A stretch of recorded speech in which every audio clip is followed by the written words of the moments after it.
for any of us who know technology and someone who's run a technology company, this is incomprehensible, and it really starts with customer service. And I appreciate Chairman Salas asking about the phones, and that's what we've heard. The constituents who even today are calling hundreds and hundreds of times, hundreds of emails, and not getting response. So I want to come back to that in a minute. I wanted to start, though, with you report that $810 million went to incarcerated individuals. The other $9.6 billion is being reported as fraud, but in reality, you say that these are payments went to unconfirmed individuals. So of that other $9.6 billion, how much do you believe was actually fraudulent? So that's an assessment that EDD will need to do in the coming months. The reason we're calling that potentially fraudulent is because EDD itself considers an unconfirmed identity to be an indicator of potential fraud. Certainly, we indicate in the report that there are times where someone will be unable to confirm their identity with EDD or choose not to follow through with confirming their identity with EDD, and that is not necessarily fraud. But exactly how much is not known to us, because at this point in time it is not known to EDD. That is the work in front of them in the coming months. But you said they stopped 1.6 million payments to unconfirmed individuals. How come the other 560-odd thousand you identify went through? Right, so there's a combination of factors likely, and I'll step through a couple of them. One is that, as the state auditor indicated earlier, EDD had a largely manual process in the beginning of the pandemic for applying stop payments to potentially fraudulent claims. We talk about that a little bit. That's the first step that EDD took in July to change its fraud approach, which was 5.6 million claims into the pandemic. They automated that stop payment process so that it was no longer staff who had to manually review sometimes over 1,000 suspicious claims per day and apply that stop payment manually. So certainly between the time EDD detected certain claims may be suspicious or potentially fraudulent to the time those staff were actually able to apply the stop payment to the claim, payments could go out. That's one explanation. Another explanation, in particular, a stark one, has to do with $1 billion of that $10.4 billion that we estimate was potentially fraudulent. $1 billion of those dollars were paid out because of a deliberate decision by EDD management to stop using a fraud safeguard. We talk about that in our audit report, where we describe that early on in the pandemic in March, EDD management was trying to streamline their processes to try and make sure that they didn't have stuff clogging up their system and stopping payments from going out. And unfortunately, they misunderstood the value of a particular fraud safeguard. They thought that if they stopped applying this stop payment alert to claims where they had unconfirmed identities, if they stopped applying that stop payment alert, that something else in their IT system, additional safeguards, would back them up and still stop payments from going out to those claims until they resolved the identity of the claimant. Unfortunately, they were wrong about that. And when they waived that stop payment alert, when they stopped applying it to those claims, they paid $1 billion of the $10.4 billion to individuals whose identities they could eventually not validate. And it could have been worse than that. We talk in the report about how there was an additional about $500 million that went out through the same process. EDD, that broke favorably for them. For that $500 million, that went to claimants whose identities were eventually confirmed, which gives comfort that that's not potentially fraudulent payments. But the bulk of it, the $1 billion, was the direct result of a decision to just stop applying a key fraud protection measure. That's fine, but the other $8 billion could have gone to legitimate claimants, is that correct? And that's what EDD does not know at this point. But you are correct, yes, and that is what EDD will have to determine as it begins to assess whether it overpaid claims. Okay, that's fine. It's just that $1 billion is unimaginable, $2 billion is just unexplainable. But I think we should be clear. It's been reported as all a fraud when you're saying that other $8 billion could have gone to legitimate folks. It went to unconfirmed addresses, correct? I just think we should be clear. It went to claims for which EDD cannot confirm the identity of the claimant. And yes, we describe it in the audit report as potentially fraudulent payments. Yeah. All right, just to wrap up, back on the customer service point, and I mentioned, we have a constituent in the live events industry. Their payments were frozen. They've called. They're still not getting through. What is your recommendation? You say in here that we're not using best practices for managing the call center, and I appreciate what the auditor said about doing a sort of start, stop, continue. What tools are they going to use in the future to prevent this? But what do you believe can be done right now, other than more bodies, to help the call center issue? Sure. So certainly they are going to continue to find more people answering the call center to allow them to answer more calls. So as I mentioned a moment ago, the primary constraint is how many people are answering the phones and their maximum capacity for how many calls they can answer every day. So that is the most immediate thing EDD can do. But as we mentioned in the audit report, it's also important that whoever's answering that phone is truly and genuinely assisting the person with their issue, the reason why they're contacting EDD, so that EDD can not have that person have to call back again, a second, a third, a fourth time, which puts strain on the call center system. So again, you're correct that in the most immediate term, they can ensure that they continue to staff that call center appropriately with the number of people. But it is also very important that they understand why people are calling, so that they can provide streamlined, quick hit training to their staff for how to assist people with that, and then measure whether they're actually resolving issues on the first phone call. Yeah, thank you. Just urge that we use best practices going forward. This is Elaine Howell. In addition to that, with respect to the call center, one of the things we identified in the report years ago was they didn't have the ability to have folks, ask for a callback. So I can't get through, but I can leave my information and ask for a callback. The other thing is having pre-recorded messages, pre-recorded information that a caller can listen to, and hopefully that resolves their particular question.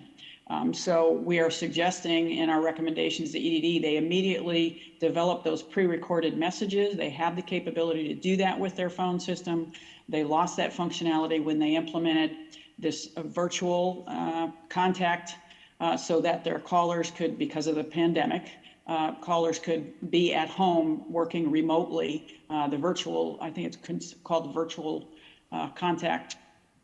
So some of the functionality in the phone system was lost. They need to reinstate some of that, like the pre-recorded messages, the ability to for a claimant to leave a message saying, I need a call back from someone, so that reduces the number of people calling multiple times over and over again because they're getting blocked. They're not even getting through to the system. We've got to find a way to reduce the number of calls continually coming into the system, because as we state in the report, and this was true 10 years ago, there were multiple people calling, can't even get through to an individual. They're blocked. They don't even talk to anyone. They can't even get through to the system.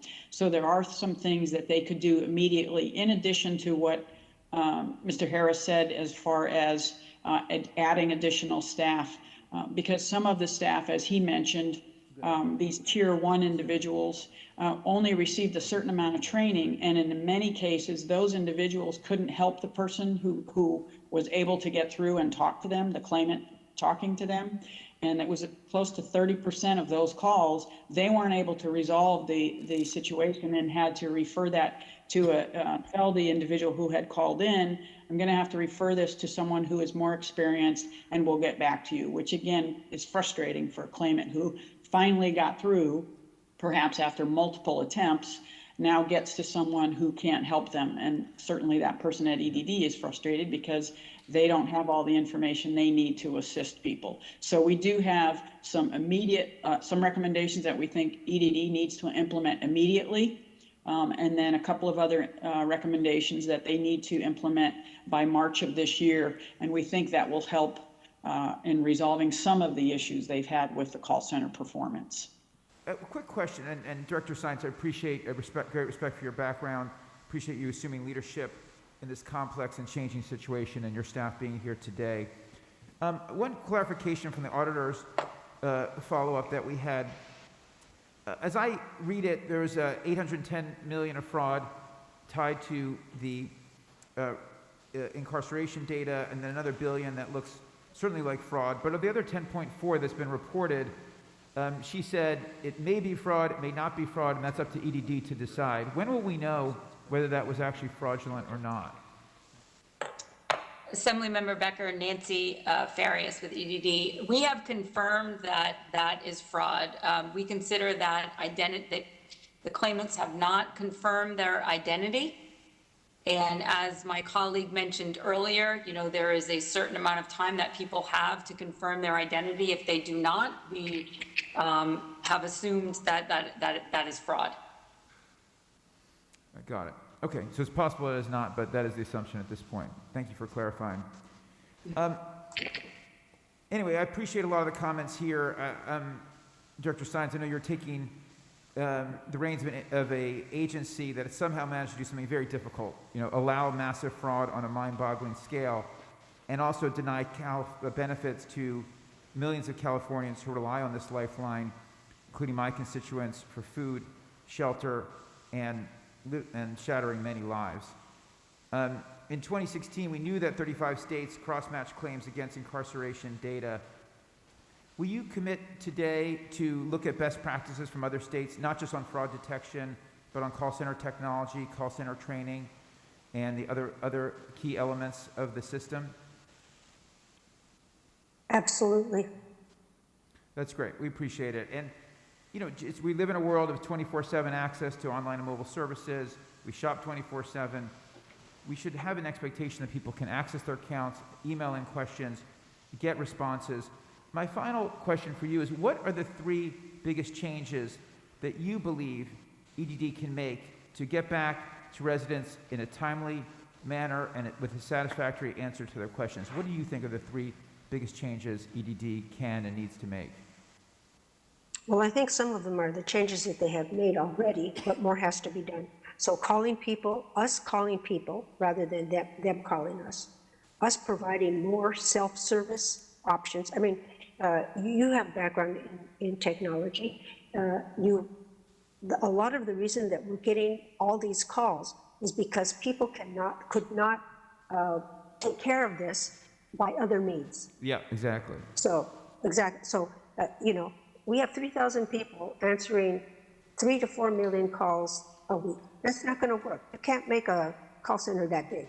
What you have to do is you have to look for other options that people can self-serve so that they don't have to wait on the phone. So they don't have to, it's partly clarity in the communication, making sure that the website is simple to use, to make sure that the messages are clear, to give you an option to handle as much of this as yourself. So I'm not just looking for an improvement and a return to industry standards for the call center. I'm also looking, and the team is looking at what other options have we not explored that will make this easier for the claimant. Thank you. Just to clarify, when you say calling people, can you explain that to me one more time? Yeah, in fact, I think I'm going to ask Carol to answer that question. We are calling people now. We are. So for one of the optimal ways to use, so we call them the tier 1 staff, they're trained the fastest, but they cannot do the comprehensive full scope of the claim. We're having them make outbound calls to claimants regarding their account. When we see that it's in a stuck or a status that has not, a pending status, where the next action is on the claimant has to take action to move that claim forward. We're making those outbound calls to ensure that they understand what's necessary in order to get the benefits that they're seeking. And also during that conversation, we're able to extract if they want to abandon their claim, and that, we can take it off the file, but those are the next actions. Certainly there's a lot for EDD to do, but we've carved out this approach to benefit claimants to be more proactive with them. Once they don't have to call, and 2, we can give them education. It's more of an outreach and education for them regarding the status of their claim. Thank you. Got it. Thank you.